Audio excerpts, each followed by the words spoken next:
Nat steps back into the lineup of her group, standing beside a woman a few inches shorter than she is. The woman stares at me for a short moment, her posture stiff and her expression stern. Thankfully, one of the others approaches me before I have to deal with that rather imposing stranger. "I'm Felix," the approaching man says, a more American accent to his tone. "Felix Howellville." He's quite obviously the youngest of the group. He's dressed in skinny jeans, a long t-shirt, half covered by a heavy cotton scarf, a waistcoat, and a loose-fitting hat that covers his short, black, coiled hair. His rich, dark brown skin almost seems to gleam gold in the sunlight, his strong features and jawline contrasting with the soft smile he throws me. I reach out to take his hand. He shakes it for a moment before clasping it tighter and sauntering a step closer. He's much shorter than that, 5'7" at most, but his entire being is rather overwhelming as he stands so close. "A true delight to meet you, detective," he coos, bringing my finger up to his shapely lips. "Gross." "A delight to meet you too. Allow the kiss." "No." "It is nice to meet you, but not quite that much." Pull my hand back. "I'm sorry, but I only allow my closest friends that honor." Pull my hand back. Blush, fumble a response, and allow the kiss. It's nice to meet you too. Continue to shake his hand. Go with B. I'm gonna go with B. "It's nice to meet you," I begin in reply, "but not quite that much."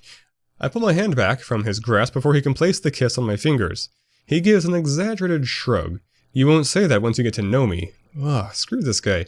He winks at me before stepping back to his group. I notice Nat shake her head in an exasperated manner at Felix, but the man only gives a bright grin in return. Gross! I shake away the previous introduction, turning to the dark-haired stranger on my right.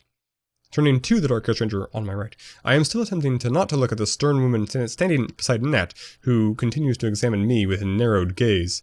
"And you are," I ask, holding out my hand in greeting once again. "Finding all this unnecessary," he replies curtly, a gentle, lilting accent to his statement I can't quite recognize. "A, don't you want to help me catch a killer?" B, that's a rather long name. You have a shorter one. C, then maybe you shouldn't be here. D, okay then. Ooh, I like B and C a lot. I'm gonna go with B, because it's slassy. It's very slightly slassy. "That's a rather long name, don't you think?" I say, half smiling to lighten the mood. Oop, ruined it. "Do you have a shorter one?" Ha! Felix bursts out laughing, nudging the man in front of me, who stumbles slightly. That's a big nudge. "Not so clever now, are you, Mason?" "He is Specialist Agent Mason," my mother confirms. The man introduced as Mason sneers at his companion. He stands slightly hunched over, though he still has to be about 6 feet. Waves of layered dark brown hair hang around his long face. He's a horse! His straight nose and narrow eyes give him a rather wolfish appearance. The shadow of heavy stubble accentuates his sharp jawline. He's got jars for days, and his deep tan skin is painted with light freckles. Is he wearing makeup? I'm just kidding. The freckles cover his nose and cheeks, continuing down his neck until they are hidden by a long-sleeved, tight-fitting t-shirt and heavy black jeans. Cords of leather sit around his neck and are tied around his wrists. A crystal dangles on one of the cords, but I barely get a chance to see it before he notices where my gaze has fallen and slips it inside his shirt. I fold my arms across my chest, charmed. "You shouldn't be," he replies, his voice monotone. Now he's trying to bait me, a dangerous glint flashing in his stormy gray eyes, shadowed by heavy brows. I glare at him, not wanting to act unprofessional, but seriously debating it. "Save it, Mason," a voice commands, and I stiffen in eerie recognition.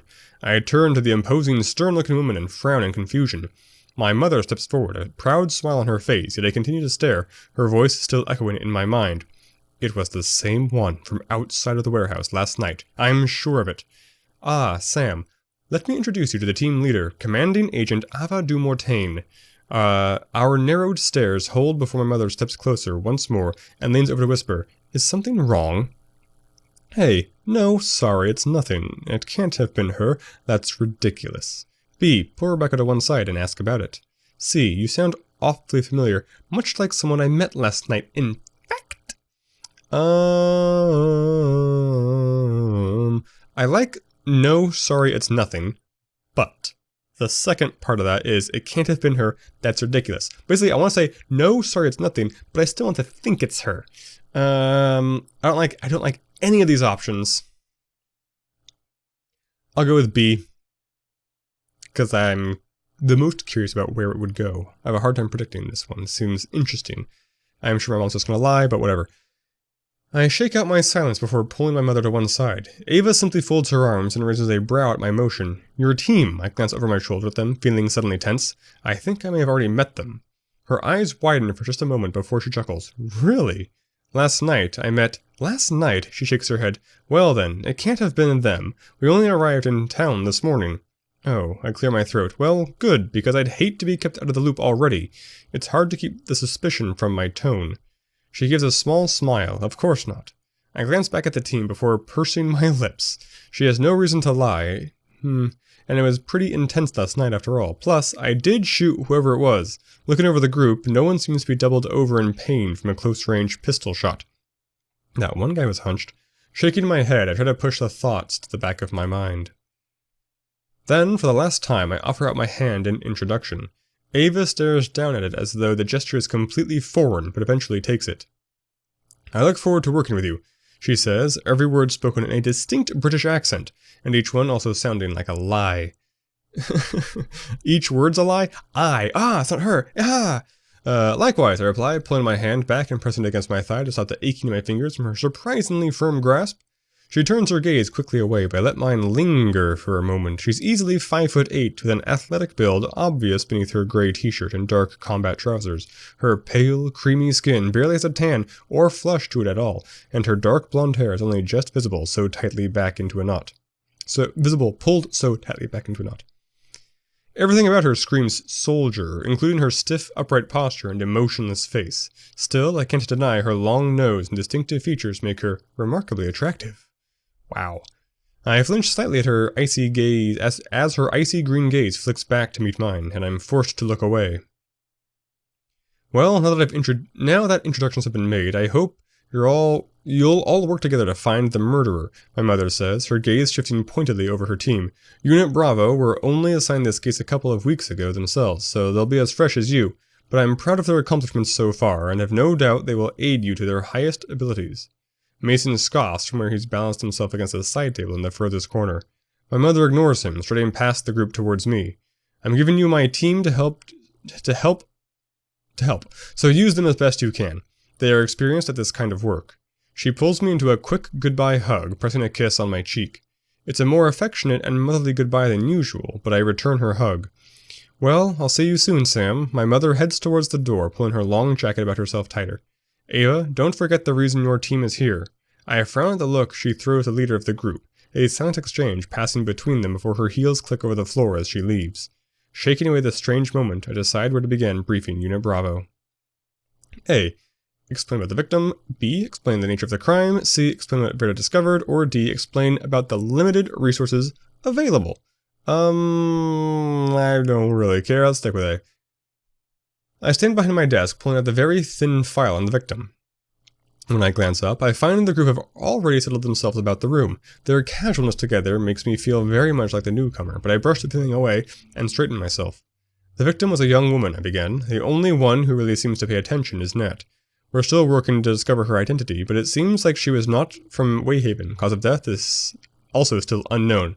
Shock, Ava says suddenly from where she stands looking out the window.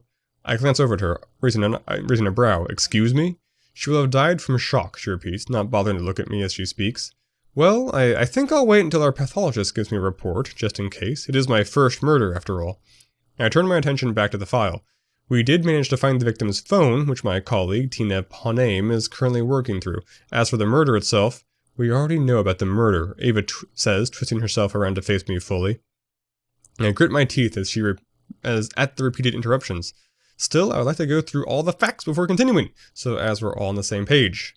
As I said, this is my first murder case, and I would like to be prepared. She crosses her arms in response, her pale pink lips pulled so tight, I wonder if she'll ever be able to make a different expression. We can handle this. This isn't our first murder, detective. My title drips from her tongue like she's appeasing a 5-year-old. There have already been multiple kills related to this target. A. Then maybe you should go investigate those instead. B. We have to work as a team, me included. C. Kills? Target? You are treating this like a mission instead of an investigation. D. I won't let you railroad me into rushing through this. E. Please, can we just work together on this? I like D and E the best. I'm gonna go with D. It's the most leaderly. I let out a calming breath, closed my eyes for a moment, and then snapped them open. I will not let you railroad me into rushing through this investigation. Maybe not rushing, Felix adds, but our leader does like to be hastily efficient. He lets out a snigger of laughter, though. Ava only arches a blonde brow at my statement. Ava stares at me, her eyes slightly narrowed, though apparently in inspection rather than anger. As I stare back at her, holding my ground, I feel an odd tension course through my limbs at our held gaze. At first, I figure it's guilt from interrupting her, but when it makes a knot tighten my stomach, I realize it really is guilt. B, it makes my hands ball into fists. I realize it's annoyance. C, it makes my stomach flutter and knees slightly weak. I worry it's something else entirely. Like what could it be? D, it makes my skin heat. I know it's something else entirely. Or E, it disappears. I realize I don't have the energy to deal with her ego right now.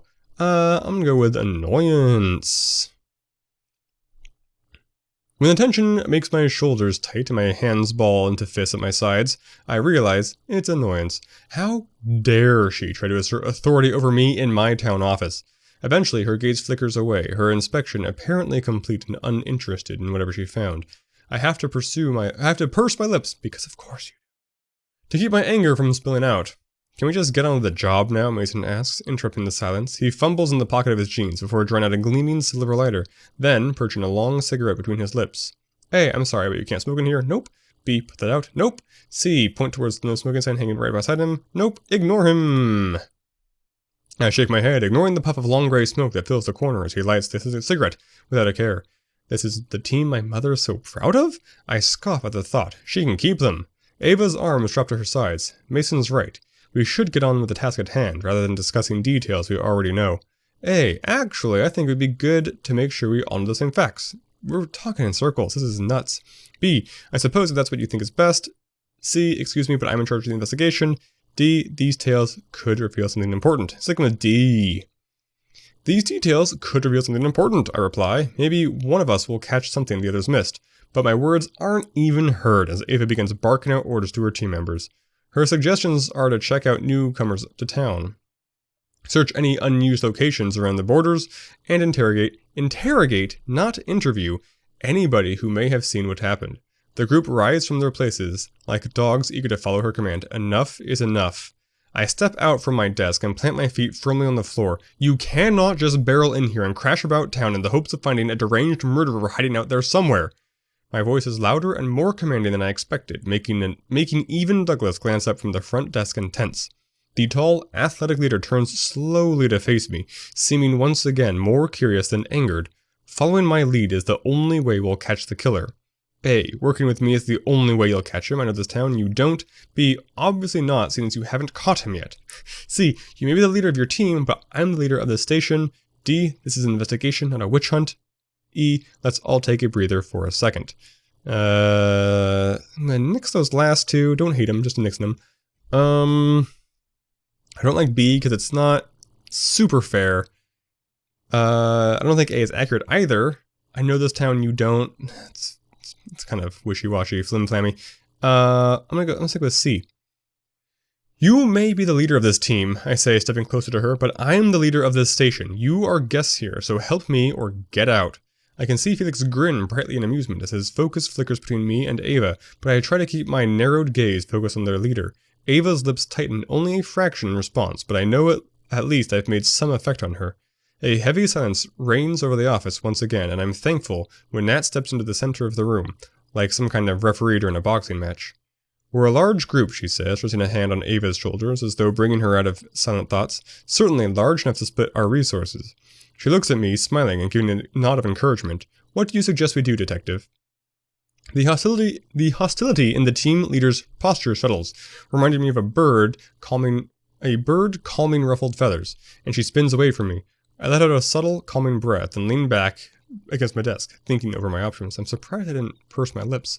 A, suggest going to talk to Verda. B, suggest going over the crime scene now that the texts are gone. C, suggest talking to the witnesses Tina managed to find. Verda is the person I gave the blood to? Let's stick with C, because that's the only one I really like. B is fine. In the real world, I don't know how confident I'd be that I'd find anything the text hadn't. In a video game, I can almost guarantee I would, but still gonna go with C anyway. I would suggest talking with the witness Tina managed to find, I say, sitting back on my desk. Then I will go with you, Nat offers, and the rest can go with Ava to Felix steps forward between us. I think it was crash about town, he says, repeating my words from earlier and getting a stern glare from Nat. I run a hand over my hair. That sounds like a good idea. We can all meet back here in a few hours. Both Nat and I turn to look at Ava, who remains silent for a moment. Eventually, she gives a stiff nod. Fine, but take Mason with you. What? Mason barks out the word, almost falling from his makeshift seat on the side table. Ava looks at him. You're best with witnesses, she trails off, meaning a meaning behind her words I'm obviously not allowed to understand. Mason groans and rolls his eyes before pushing himself up and moving towards Nat. We'll meet back in a few hours then, Ava says, and that is that. She strides out of my office, followed closely behind by Felix, looking like some strange type of entourage. Well, that meeting probably could have gone better, I mutter quietly. I jump in surprise when it seems Nat heard what I mumbled. She chuckles softly, half smiling at me. It went better than most meetings Ava has. I return that smile, all the intensity of the moments before draining away with Nat's apparently much calmer presence. I'm sorry about Ava. We don't often work with others, and I don't think she's too worried about improving her social etiquette when we do. A. Don't worry about it. B. I wasn't exactly very professional in how I acted either. C. It's not you who needs to be sorry for her actions. D. Don't worry, I'm pretty ashamed of how I acted too. E. I was expecting professionals from a government team. I'm not going to apologize. So I like A, and I like E. C is fine. B and C can, sorry, I like C. B and D can get out of here. D, E's a little more rude towards her, and she's trying to be nice, so I'm going to, accept the olive branch. Don't worry about it. I shrug. Don't worry about it. I worry because I don't want your first impression of our team, your mother's team, to be based on Ava's poor social skills. She gives a cheerful laugh. As the moment turns quiet, I suggest we head to the witness's house, find myself holding her gaze, thank her for helping to calm the situation. I'm just very professional. Shall we get going, I ask, grabbing up my things and heading to the door. Finally, Mason mutters, already marching out of my office. What's the address? I'll meet you there. Nat says, her gaze shifting to Mason, slamming open the glass doors of the station. I'm not sure he'll travel well with company. I can't help but agree and turn to note down the address. Here it is. She gives a wide smile and nods, glancing down at the paper. As she reaches the doorway, I glance at her to meet her eyes. You seem a lot different to the others in your team. She gives a chuckle, a deep sound that reverberates from her chest and seems to vibrate through the air and land on my skin. I'm more like them than I would care to admit. Her voice wavers, and I frown as I am sure I hear a tone of regret in her words. Are they all werewolves or vampires? I suspect that they're probably each a different thing, like a vampire, a siren or a banshee, maybe a vampire? No leprechauns, I don't know. It'd be interesting to see, we'll see. We will see, I'm sure. At the witness's house. Parking at the curb of the long, plain street, I step out of my car and glance over the red brick building before me. It's the apartment building attached to the alleyway where the victim was found. It doesn't look any cleaner or more pleasant from the front. It doesn't smell as bad, at least. Detective. I spin around at the sound of my title, watching as Nat and Mason approach from around the corner. They both look over the building too, apparently as unimpressed with it as I am. It's sad to think people have to live in these kinds of places, Nat says, genuine sympathy in her tone. Mason shakes her head. It's not as bad as it could be. They should be thankful they have a place at all. A, maybe you could show a little compassion. B, true, I've been in some places rough enough to make this look like a blessing. C, it's nice to know you're such an optimist. Or D, ignore the comment. D is tempting, B is great, A is boring, C is where it's at, cause sarcasm.